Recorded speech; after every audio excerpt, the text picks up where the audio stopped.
Namaste students, welcome to statistics class. Till now we discussed about measures of central tendency and then measures of positions or partitions values. In yesterday's session we completed the partition values. We studied about different kinds of partition values. So we are discussing about the fifth chapter, that is analysis of univariate data. Univariate data is nothing but a single variable or the single data. So there firstly we discussed about the different kinds of averages. Those averages are like mean, median, mode, geometric mean and harmonic mean.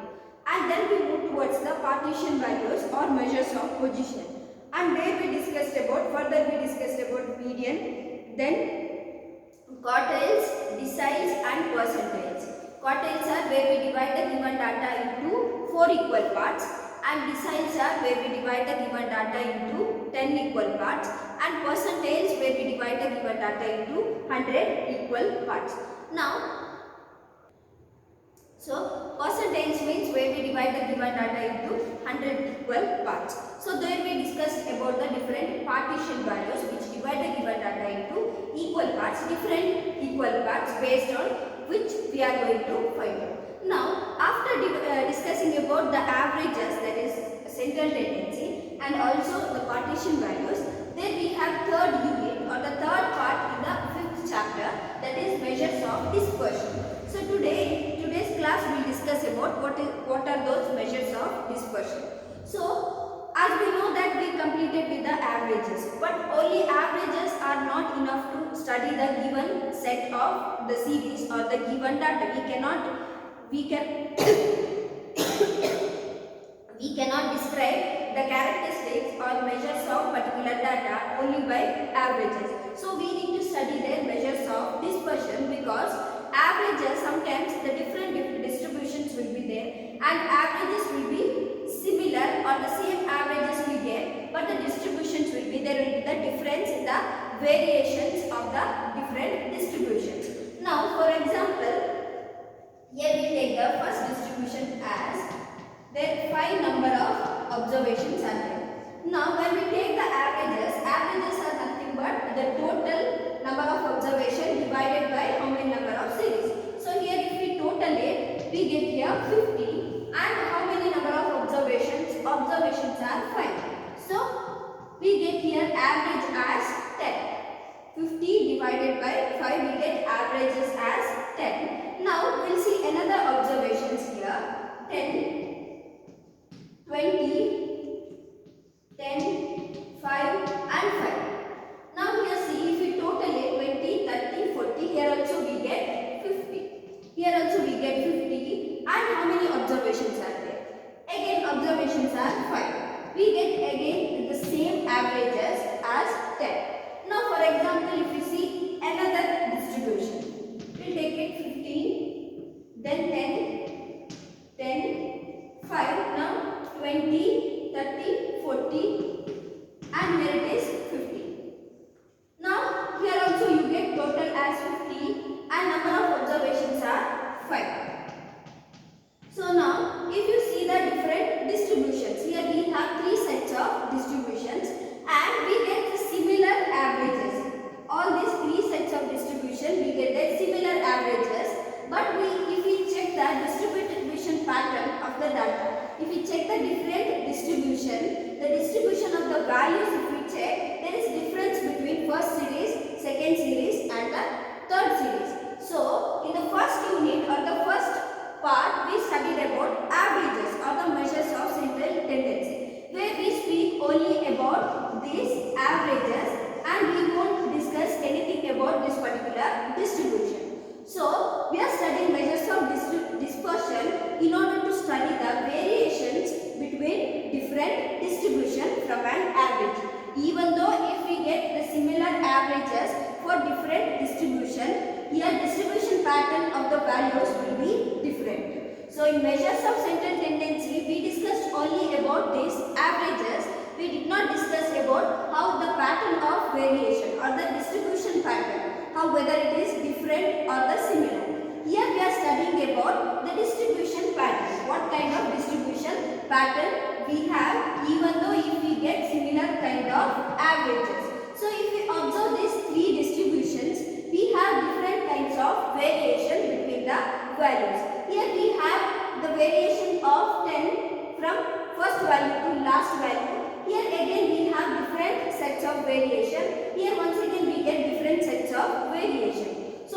dispersion? Dispersion is nothing but the study of variation of values from an averages.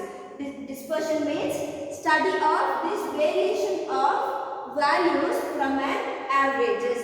Even though if we get same averages, their distribution pattern will be different, and what kind of variation we get in case of distribution pattern. Even though averages are similar, what kind of variation between the values we get in different sets of variation. So here dispersion is nothing but the study of variation between the values from an averages. So here dispersion is the study of variation of values from an average is called as dispersion. The study of variations of values from an averages. Now when we speak about dispersion, we have here mainly two kinds of dispersion, that is absolute measures of dispersion and relative measures of dispersion. I'll write what is dispersion here.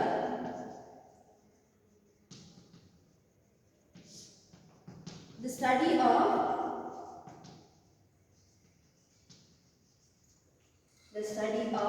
variation of values from an average is called as dispersion. So dispersion can be either absolute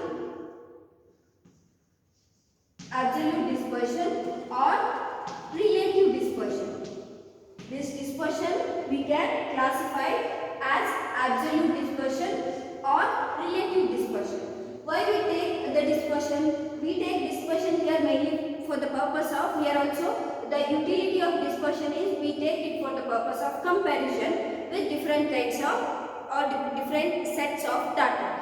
How we have seen in the previous example, as I have taken 3 sets of information, and in the same way, in order to compare between the different sets of observation, we take here dispersion. So dispersion can be of two categories, that is absolute and relative dispersion. And when we take the absolute dispersion or when we take relative dispersion, absolute dispersion will be taken where we need to compare the two sets or two or more sets of information, and when it will be presented in the same image. For example, here we have two sets of information, and here the first set of information is presented in kg and another set of information is also presented in kg. So in such case we take their absolute measures of dispersion. Why? When we have same units of comparison, when we have same units of different data, when we have same units of different data, two sets of information, the both information presented in the form of units of measurement is kg. So we take their absolute measures of dispersion. So in other case, where we have two sets of information, one is presented in the form of rupees and other is presented in the form of, one it is presented in the form of kg, one more is in the form of liter. Now if you observe here, the units of measurement are different. So when we have different units of measurement, or when we need to compare the values where it presented in the different units of measurement, we take their relative measures of dispersion, and where we need to compare the different data and it presented in the same units of measurement. So there we take absolute measures of dispersion. So dispersion is of two kinds, that is absolute measures of dispersion and relative measures of dispersion. Absolute measures will be taken where we are comparing between the same units, where we are taking the measures of units will be similar. Such kind of data when we available, we use their absolute measure, and where we have data of different units of measurement, we use their relative measures of dispersion. And now under this absolute and relative, we have different kinds of measures of dispersion. Now absolute measures of dispersion, there are some kinds. So kinds of absolute measures of dispersions are, first one comes there range, then quartile deviation, quartile deviation. What quartiles we studied in the previous part? Same, the deviations we are taking here. Third one, mean deviation. Mean deviation and standard deviation.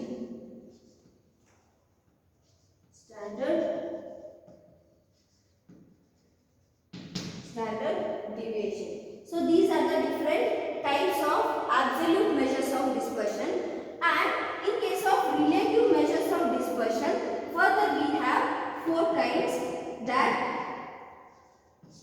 first one, we are checking here in case of relative measures, we are finding out coefficient of these measures. So here first one, coefficient of range.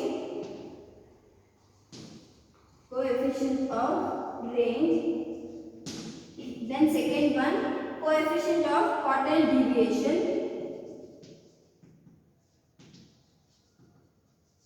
Coefficient of quartile deviation. QD is nothing but quartile deviation. And third one, coefficient of mean deviation.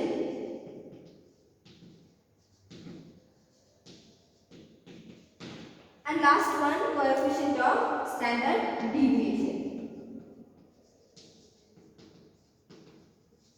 Coefficient of standard deviation. So these are the different measures. Altogether, here you have mainly four measures. The range we are studying. Then in range, there comes coefficient of range. You have different set of formula for range and coefficient of range. Then we are studying quartile deviation and coefficient of quartile deviation. Then comes the mean deviation and coefficient of mean deviation. Then comes the standard deviation and coefficient of standard deviation. So these are the different kinds of measure which we are going to study in this particular chapter. So when we check it here, first one comes the range. As I said, we have two kinds of measures of dispersion, that is absolute measures of dispersion and relative measures of dispersion. Under absolute measures, these are the different kinds, and under relative measure, these are the different kinds of measures of dispersion.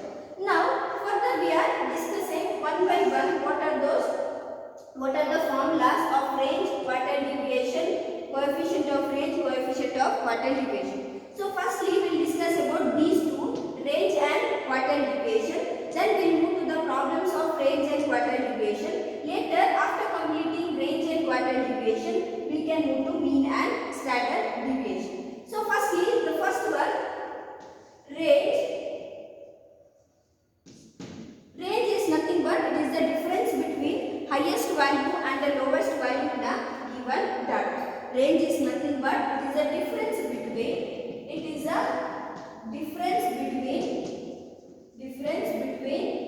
the lowest value, difference between the highest and least value in a given data.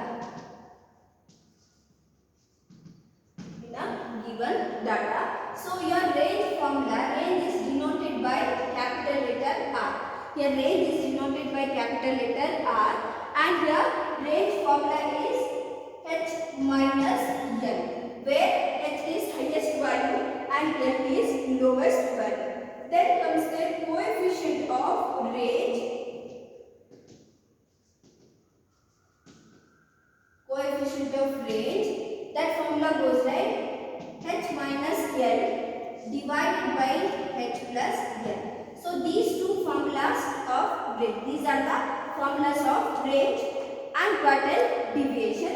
So range is the difference between the highest value and lowest value in a given set of data, and your range formula is, that is H minus L.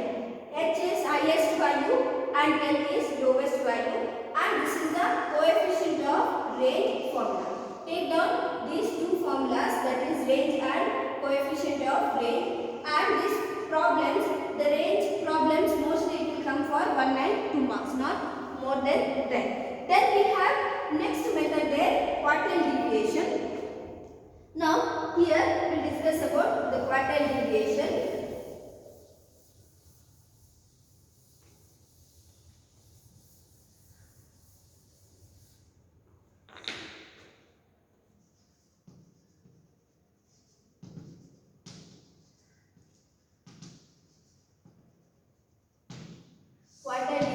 deviation or semi-interquartile range. Semi-interquartile range.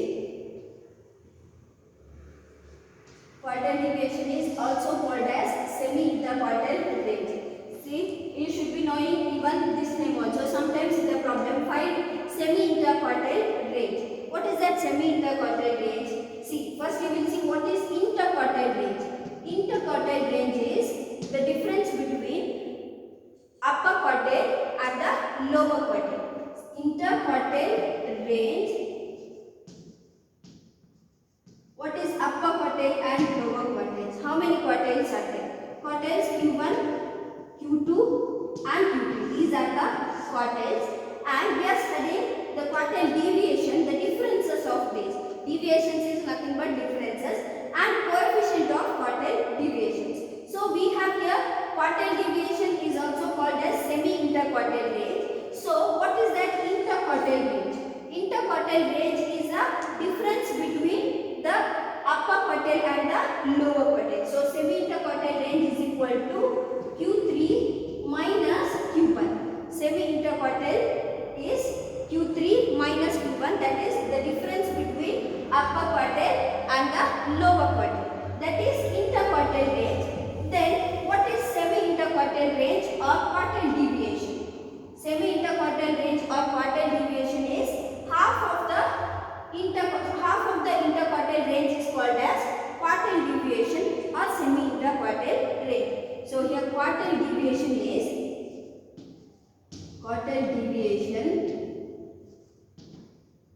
equal to quartile deviation is half of the interquartile range. So it is called as semi-interquartile range. That means Q3 minus Q1 divided by 2. So quartile deviation is half of the interquartile range. What do you mean by quartile deviation? The half of interquartile range is called as quartile deviation or semi-interquartile range. Interquartile range is the difference between upper quartile and the lower quartile, and when we divide it by 2 means half of the interquartile range is called as semi-interquartile range or quartile deviation. The half of interquartile range is called quartile deviation. And what is the formula for coefficient of quartile deviation? Quartile deviation is denoted by Q dot D. So here coefficient is Q3 minus Q1 divided by Q3 plus Q1. So these are the formulas. Mainly these two formulas you should be remember, that is quartile deviation and coefficient of quartile deviation. Quartile deviation or semi-interquartile range.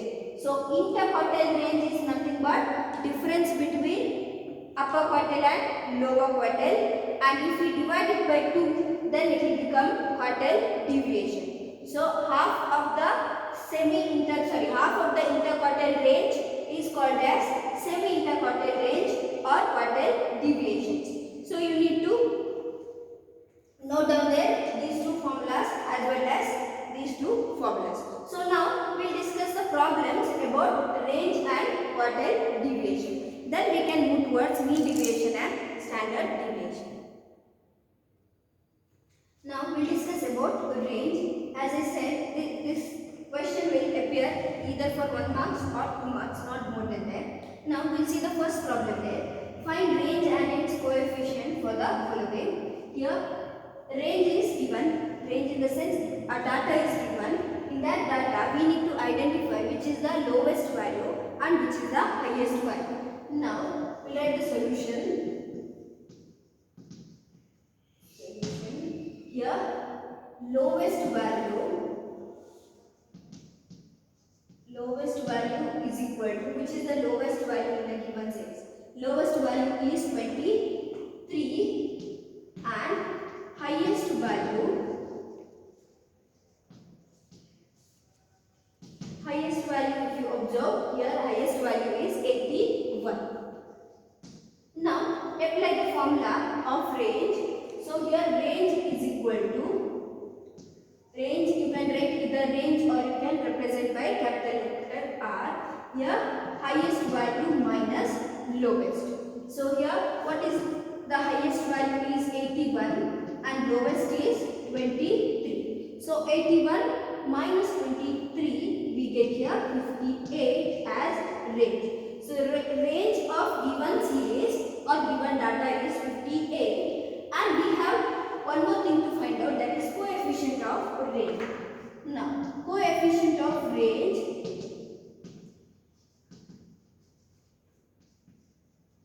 is equal to highest minus lowest divided by h plus n, that is highest value plus lowest value. So here highest value is 81 minus lowest is 23 divided by highest is 81 plus 20. So here we get 58 by 104. So coefficient of range we get as 0.557. So this is about range and coefficient of range. So in a given series, if we get the data in this particular format, we need to find out the lowest and highest value. Then apply the range formula h minus n, that is highest value minus lowest value, and coefficient of range h minus n divided by h plus n. So range and coefficient of range. This may appear for 2 marks. Then we'll see the second one. Their highest and lowest values are directly given in the problem. You just apply the formula and find out the answer. So if the lowest value and the highest value in a data are minus 8 and 60. Lowest value is minus 8 and highest is 60. Find range and coefficient of range. So here in a solution, the given values are lowest value is equal to minus 8 and highest value is equal to 60. So find range and coefficient of range. So here range is equal to highest value minus lowest. So here highest value is 60 minus lowest is minus 8. So minus lowest is minus 8. So minus minus will become plus. So here range will be 68. We get range as 68 and here sign is positive because largest value sign is positive. So nextly coefficient of range. Coefficient of range is equal to highest minus lowest plus highest plus lowest. So here 60 minus minus 8 divided by 60 plus minus 8. So here we get as addition, we need to add here. Here we get 68. Now 60 here plus minus minus. So here we get value as 52. So when we divide 68 by 52, we get there 1.307. So this is the value of coefficient of range. So here you may get only two kinds of problem. One, they will give the set of numbers. From that you have to identify lowest and highest. Then one more, they will directly give lowest and highest values and you need to just apply the formula and substitute. Now in today's session we discussed about what is dispersion. Dispersion is nothing but we study the variations of values from a given set of series. From an averages, what kind of the distribution pattern of the different kinds of distribution. Then what kind of pattern they follow. What are the variations we are studying. Then we discussed about that we have two kinds of measures of dispersion, that is it may be absolute measures of dispersion or relative measures of dispersion. Absolute measures of dispersion is mainly used to compare where we have the different sets of of when we get the different sets of data presented in the same statistical units. For example, one set of information if it is in kg, other set of information also if we get in kg, we use their absolute measures of dispersion. And relative measure we use in case of where we get the data which are presented in different statistical units or different units of measurement. For example, kg and liter we need to compare. So there we use relative measures of dispersion. And absolute measures further divided into, we have 4 types under absolute measures of dispersion. So they are range, quartile deviation, mean deviation and standard deviation. And their coefficient will come under relative measures of dispersion. Those are coefficient of range, coefficient of quartile deviation, coefficient of mean deviation and coefficient of standard deviation. So today we have seen the formulas of range. We have seen range is nothing but difference between highest value and the lowest value. Here you have formula h minus l and coefficient you have h minus l divided by h plus l. Then we have seen quartile deviation or semi-interquartile range. Semi-interquartile range means that firstly we have seen there what is interquartile range. Interquartile range is the difference between upper quartile and the lower quartile. Now, half of the interquartile range we call it as quartile deviation or semi-interquartile deviation. So your formula goes like Q3 minus Q1 divided by 2 for quartile deviation. And coefficient of quartile deviation you have formula Q3 minus Q1 divided by Q3 plus Q1. So these things we have seen, and we have also seen 2 problems under range. We can complete with this we can complete with the range topic, and in tomorrow's session we will discuss about quartile deviation. Thank you.